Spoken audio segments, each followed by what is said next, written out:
What's up, guys? It's Midland again, and I just wanted to kind of do a little quick kind of second follow-up video because I once again was able to go down to the Woodstown Central again this year, back in around the March-April time frame.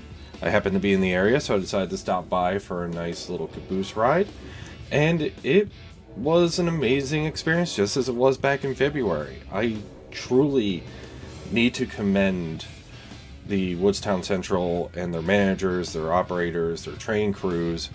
They are not only wonderful people, but they are truly running a wonderful operation. And while I know sometimes in the industry it can be challenging at times, they are doing a wonderful job keeping this kind of startup operation going.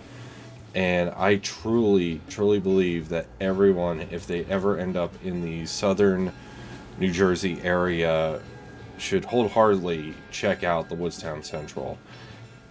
They are working to expand their operations with new equipment, new experiences. They actually even just had their scenic Rambler excursions, which basically showed the entire length of the line. And they're trying new things. They're seeing what works, seeing what the community and the business wants, and really, they deserve your support. They're a good bunch of people, and I really hope you give them a chance and go check them out. And check them out more than once, because things are always changing down there. So that is a little quick video about kind of a little ride I took, and I wholeheartedly recommend the Woodstown Central.